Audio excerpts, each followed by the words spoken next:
Stop watching the news and start making some. The Charlie Kirk Show. All right, we're going to tell you guys about Y-Refi. Private student loan debt in the U.S. totals about $300 billion. $45 billion of that is labeled as distressed. Y-Refi, one of our great partners, refinances distressed or defaulted private student loans that other companies won't touch. Y-Refi provides a custom loan payment based on your ability to pay. Y-Refi is not a debt settlement company, and they work with each borrower individually, tailoring each loan to each borrower's specific situation. You will not be calling a faceless call center. Y-Refi can reduce your monthly payment. It guarantees interest rates under 6%, ensuring financial relief and affordability. Y-Refi doesn't care about your credit score. And when the payment on your distressed or defaulted private student loan is so big that you can't ever get ahead in your finances, Y-Refi can be your best option. Y-Refi can save you thousands of dollars by refinancing, and it can even lower your total cost. You can finally take control of your student loan situation with a plan that works with your monthly budget. If your private student loan debt is keeping you up at night and ruining your life, it does not have to. Just call Y-Refi. Y-Refi refinances distressed and defaulted private student loans, which are different from ordinary federal loans. Many clients aren't able to make the minimum monthly payment on their private loans when they first contact Y-Refi. All you have to do is go to Y-Refi.com. You can read testimonials from other people who have been where you are and how they have escaped. You can see what their monthly payments were versus where they are now. Bad credit is accepted, and Y-Refi offers a 3-minute rate check without any credit impact. If you have a co-borrower, Y-Refi can get them released from the loan, and you can give mom and dad a break. You don't have to ignore the mountain of student loan statements on your kitchen table anymore. Just call 888-Y-REFI-34 or log into YREFI.com. That's YREFY.com. May not be available in all 50 states. We're going to be welcoming Cliff Maloney very soon, and we're going to talk more about why the left really just doesn't seem to like America, especially among young people. We'll be back just after the radio rejoin.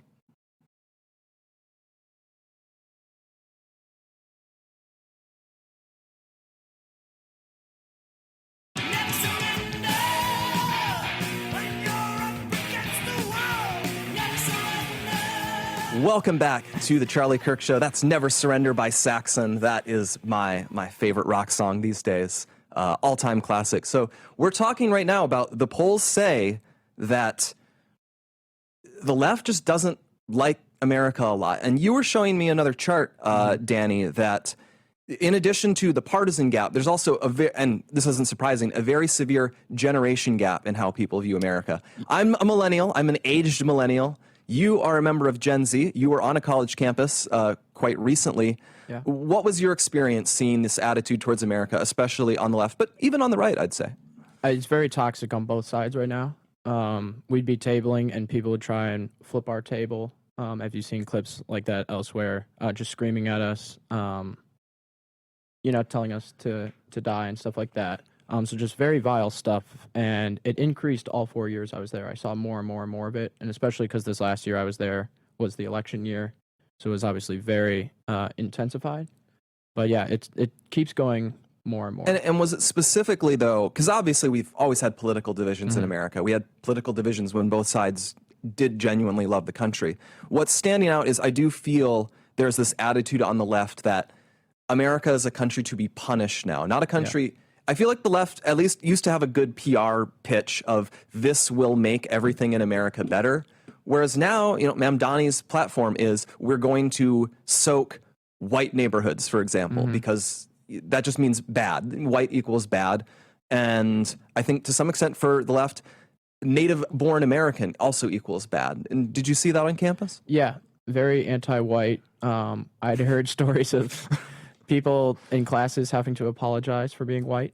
Really? Like that, writing essays completely like apologize for your white privilege, things like that. I had a friend who wants to be a teacher, and he has to all the time in classes write about why it's a problem that he's white, and this is who they want. They're teaching this to people who want to be teachers that are going to be teaching our next generation. It's very bad for the country, but I also have to say I'm a little optimistic in that in the long run it is not good for a party to just so visibly despise it. People want to like the country they live in. That is an advantage we have.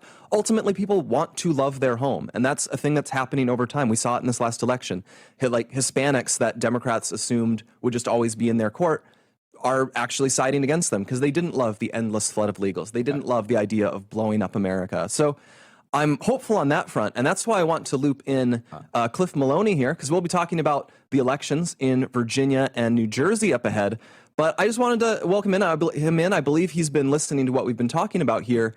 And Cliff, do you feel that that's giving us a shot, that the left's so visible, their visible distaste for America as a country is giving us an opening to really defend our mandate in these coming races?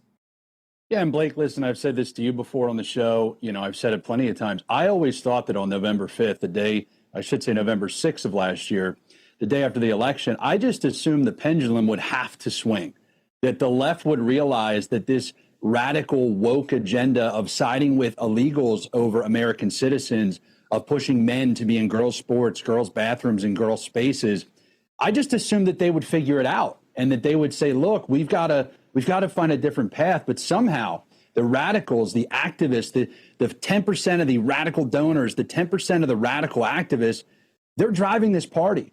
They have no leader. They have no vision. They offer no solutions. And it's an opening for Republicans, because we're at least coming to the table saying, listen, we care about blue collar Americans. We care about bringing inflation down. We care about peace around the world. But most importantly, we don't believe in political violence. And so is this an opening? Absolutely. And I think you're going to see it. You know, we'll talk about some of the numbers here in New Jersey and PA and Virginia, but we're seeing it live in the field, that people are moving towards the Republicans, especially independents, because of this opening from the radical Democrats doubling down. Yeah, the B-roll we're showing there is showing people, of course, burning the American flag. And I remember that's one of the last, debates we had on Thought Crime before we lost Charlie, and it was whether flag burning should be illegal or not. And I believe one of the points I brought up, maybe it was Charlie, one of us, I think it came up, though, that free speech issues aside, the grossness of burning the American flag aside, it kind of is really useful if your opponents are just able to, if they're able to just burn the flag, because it's so gross to look at that they do that, that when it's allowing your opponent to hurt themselves when you allow them to just go out and just say, yeah, I hate America. I want to burn America's symbols. I want to burn down America itself, rip down its statues, destroy the founders. And I think it's so funny that this Noah Smith guy has come out and he's like, guys, can we change that? Can we love America now? And it's such a centrist technocrat thing to believe that you can do that, to think, oh, I can just tell everyone we have to love America again and it will happen. No, you guys broke it. You messed it up. If they go up and say we love America now, the crowd is going to boo. And that's giving us a lot of hope in these races, which is what we're talking about in the next segment. Email us, freedom@charliekirk.